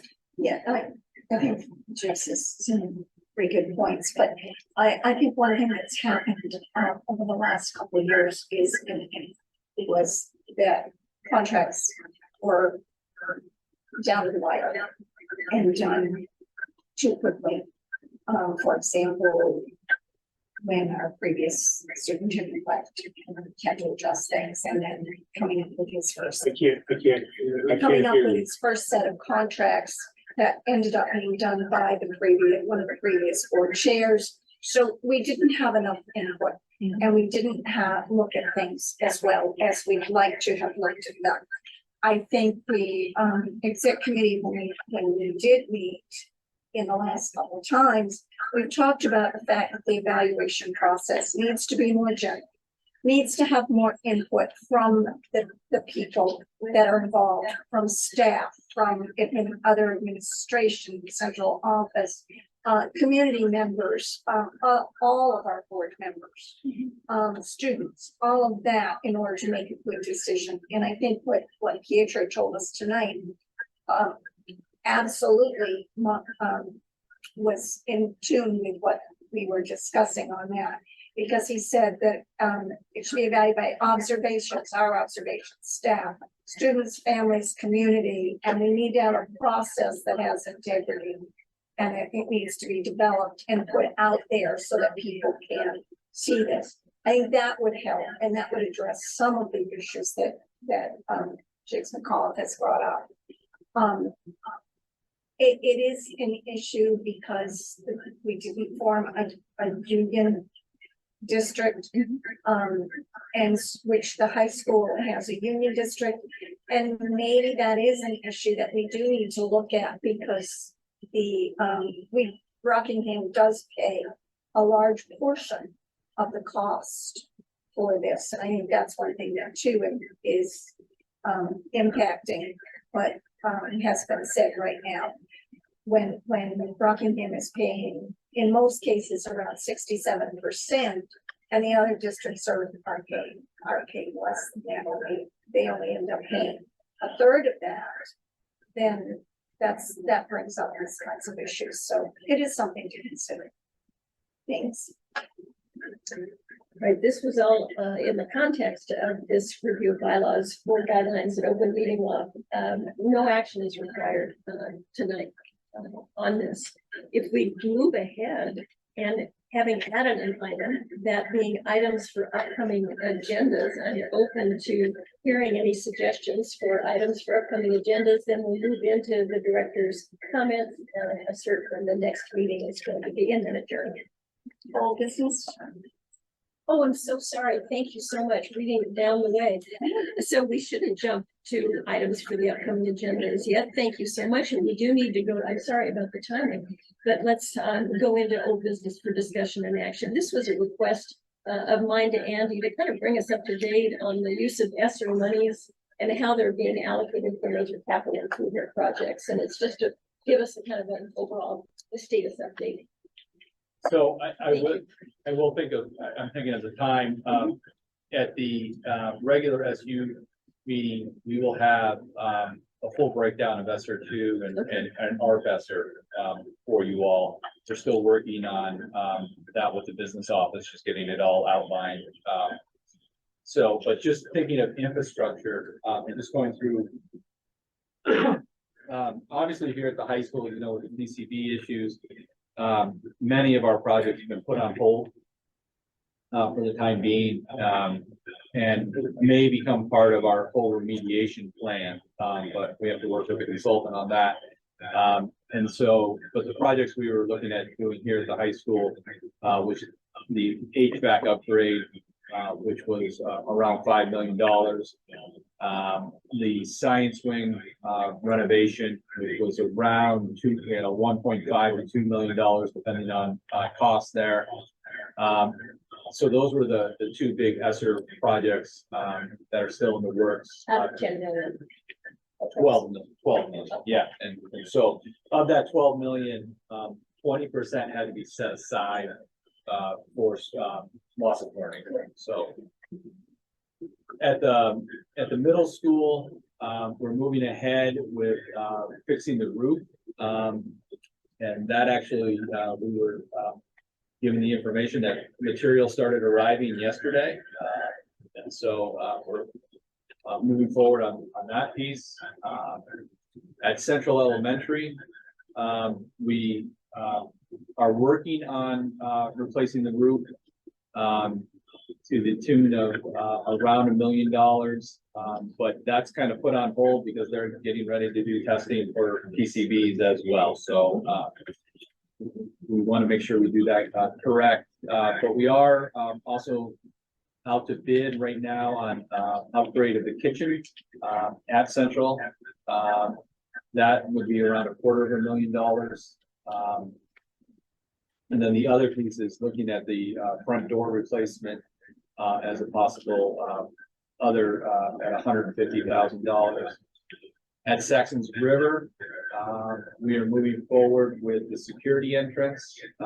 That right now is just finishing up plans and going out to bid.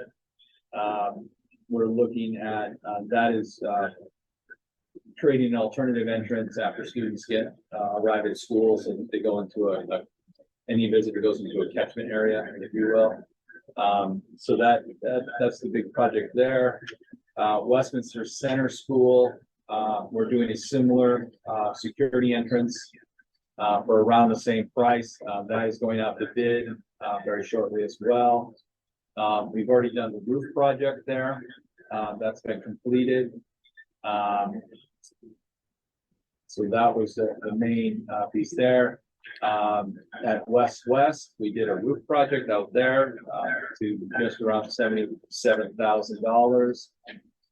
At Grafton Elementary School, we have a playground that's going in, should be in the spring, unfortunately. Materials were delayed and supply, so we're looking at the spring right now in 24. And then the other one that we did SU-wide is security updates. So it had to do with network infrastructure. So we're talking about rewiring all of our buildings were rewired. We also did a large upgrade with cameras throughout buildings, inside and outside. And then also with keyless entry. So every building will have keyless entries. And that's still just in progress right now. Those are our really big infrastructure projects. Will the security cameras be able to pick up anybody fooling around at my house?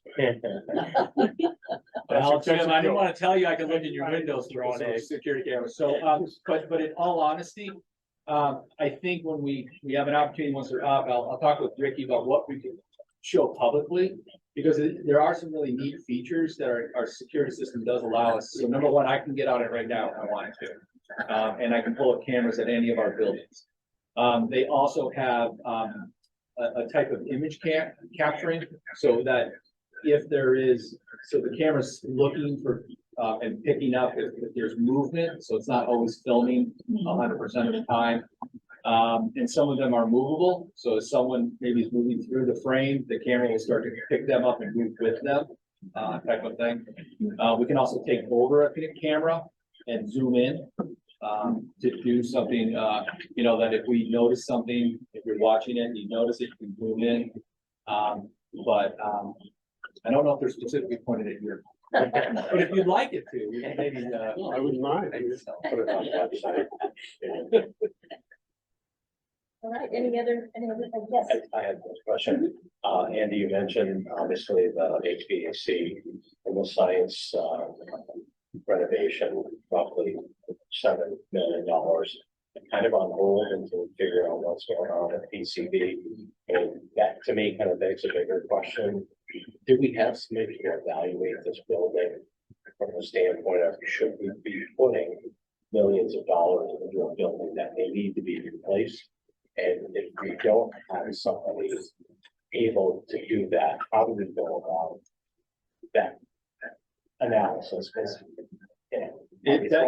good money. Yeah, that's a great question, and the state has talked to us because these funds are they sunset of September of next year, and the state is very much aware that there's a lot of those dollars in earmarked for this building, and so the mandate that we got from the state as far as regulatory of how we have to address it is, one is the filters that you can hear going in the background, bring down our air levels. Once we bring down our air levels, then they will start doing specific site or source looking. And from that, yeah, in talking with the consultant, is then to decide how large or how small of an issue do we have? Are we talking a specific area of our building? Are we talking a larger portion? And so I think once we have learned that, I can answer that question better of knowing what it is. What do you think Baldwin Park is at time and then getting to that point? I mean, $7 million is a lot of money, but it's not enormous amount of money. It's not gonna Like stay relative, right, yeah, to relative cost of the school, but it really would be a shame to not capture that money in some way. So it kind of forces a decision. So, Yeah, so we're really trying to push the consultants to move as fast as possible so we can have that. From the day we got the letter and had the meeting the next day with the state, that was my exact, how quickly do I need to pivot for these funds so we can invest them other places if we're gonna be stuck and not being able to use them here in this building. And the state has talked about the potential of a waiver that they would file with the federal government for us to extend beyond so that we can still access the funds, because the PCB thing was out of our control of when we got notification and whatnot. So I don't have a hard timeline. We're hoping, we're supposed to get a large majority of our units tomorrow. We don't have all our units deployed. And so once we can get those units deployed, we would have a week until we do the source or we do the air sampling again. And then once we have that, we will be pushing very hard for them to begin source sampling. So perfect world, I would love to be able to be sitting here at our October meeting and telling you some better, harder, definitive numbers. So that to me is the bigger picture issue that we really have to deal with. Yeah. It's hard to be trying to run the school, think about tearing it down and replacing it at the same time. But I think we kind of have that on plan B option in case we can't get the PCPs down to levels that are acceptable. Yeah, and one of the things we had done back when we were looking at how to allocate funds, we had done a pretty robust list of ideas and different things. And I think it was even Hardy Merrill who said, hey, if you add up all these numbers, it's more than $12 million. I said, yeah, we know that. And actually one of the things the state came back and said, as they've gone through the system, is tells to keep paring our plan down to get down to what we're actually spending the money on. That doesn't mean we didn't throw that baby out. So we have those ideas of things we would pivot to if we needed to pivot quickly to try and expend those funds, because we don't want to leave any money on the table. Yes, yeah, and how do we get these questions? How many units have we already got installed? Ooh, I'm gonna say 20 to 25 currently installed. Oh, sorry, the rest of them, you said up to 80, right? So the rest would be in the next day or two. We are scheduled to get a large shipment tomorrow. I would have to go back and search my email to know exactly how many, but my understanding is the shipment we are getting tomorrow will complete our initial order of 80 or 85. And one email that came out, there was some comment about not putting in the gym, but I thought we were putting in the gym too, because we would want to see whether that comes down as So- well. Is that true or So, how's that? so the state DEC, which is the Department of Environmental Conservation, and our consultants have recommended that we work for the academic areas first and to bring those areas down to acceptable levels, to the school action level, below the school action level. There's some theory that if you were to put units in the gym, PCB's rate, they go up, and so all you'd be doing is pulling them back down, so your levels might actually go up by trying to pull them down from the area. But we've looked at and talked about could we put in some big fan system and mold, you know, like you see at hospitals sometimes? We've been told that would not, that wouldn't be, effective in that area as well. So I've asked the question numerous times, different ways, and they said no, it wouldn't be effective to put them into the, that is one.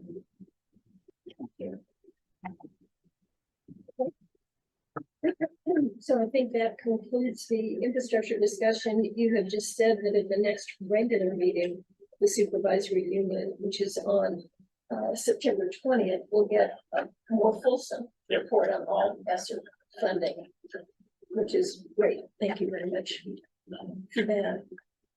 I think that leads us to suggested agenda items for upcoming meetings. I want to say that we do have a process whereby everybody's encouraged to send items. I'm thinking, Jigs, of two in specific that you sent to me in writing. One had to do with the superintendent's evaluation, which at least for now is sitting with the executive committee and will come back out to the whole. Well, that wasn't what I said was I have never, as a board member, either at Rockingham or here, had an opportunity to speak to the concerns I had about some of the goals, or more importantly, the measurements, the lack of measurements. Okay, so that's the issue that I want to address. Is I want to give you feedback as to where I think these goals need to be made more significant. You know, for example, student outcomes. It's a pretty important reason why we're all here, and that's not in the specific measurement of that is not in the goal. So that's what I want to discuss. I don't want to hear back from you how you're doing with the evaluation. I'm saying we never had a chance to comment on the goals that you guys had prepared. So that was the issue.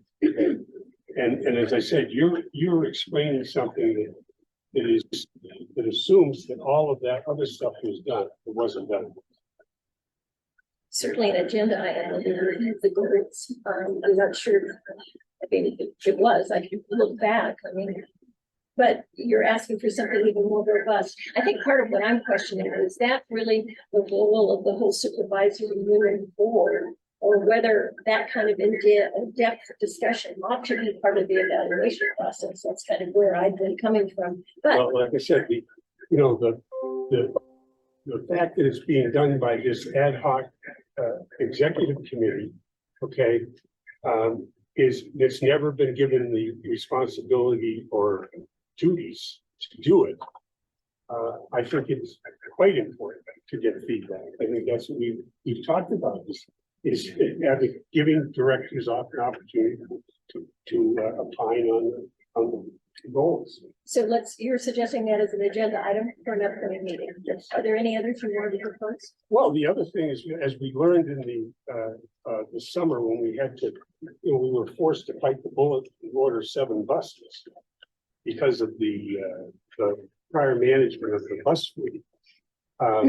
We agreed that the key to this major expenditure was going to be a policy put out for our principals and our athletic directors and whoever that basically said, here's what we do, here's what we don't do. And we haven't, I think we should see that from the administration. That's an operational issue. Yeah. So I just want to clarify, policy is the board, procedures and guidelines would be from myself. Well, then I guess it's guidelines. What we've kind of adopted is the fact that you can't run these guys more than what, 15,000 miles a year. 16. It's up to 16 that you recommended that, and that was done in the contract. So so we've basically set the mark, or at least some of us have set the mark. But I mean, so that's the I guess it's the procedures then. What are you gonna do differently that we, because obviously the last couple of years, we've gone way beyond that type of utilization. So, so I think, I think that's what I'd like to do. I will tell you, it's very new territory. I have been researching the heck out of it. I can't find any other district that has like anything. I've been searching all over the nation that specifies. I mean, there's like, here you can request a bus, but there's no like, you will not do this, you will not do that. So it's been quite a challenge. The original. Well, that's so I'm letting you know, but my hope is that at our next board meeting, we can have a draft, at least the beginning. Okay, with that, I think I'm ready to read the director's comments. So you guys, the next meeting again is Wednesday, September 20th at 6 o'clock. That's a regular meeting. So with that, let's start with Hardy Merrill. Any comments you'd like to make tonight? It's been an interesting meeting. And of course, I've learned a lot about open meeting laws, but as a lister, I knew quite a bit of that already. So we're off to a new year, and I'm looking forward to that and being a member of the Finance Committee and working on some of the things that Jiggs is mentioning regarding transportation and other items. Thank you. Thank you very much. Jason? I have nothing, Chair. Okay. Lynn? The presentation by Pedro was very helpful. I'm grateful for that. Priscilla? Yeah, I appreciate all the review of the information and going over all of those things. It always makes us think a lot, and I think that's part of our responsibility as board members to thinking and considering what we're told and evaluating as the best we can and doing our very best for all of our people in our districts. Thank you. Jason? Our best wishes to all the staff, administration, and students for a new year. And let's hope for a good one. And a special outreach really to the high school and the high school board who have been given this very difficult assignment.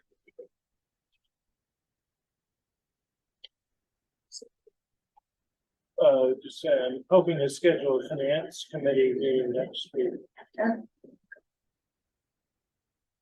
I need to talk to Jim Benson now. Right, very good. Well, certainly I'll echo what Jim said about to a great school year for all. It's been underway for a while, and I would have to say with a lot of grace, especially at the high school.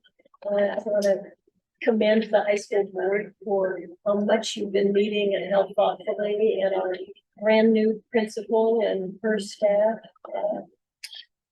Really appreciate everything everybody is doing, and to all the schools. I mean, everybody is off to a good start. Thank you, Andy, for the leadership you're showing and the whole team. So we wish everybody the best, and we stand adjourned unless there's any objection.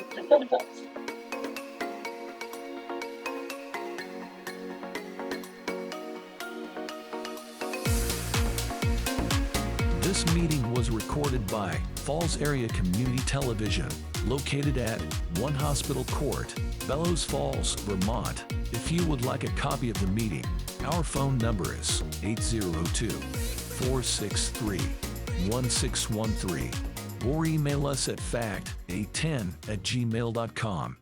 Falls Area Community TV, keeping government honest.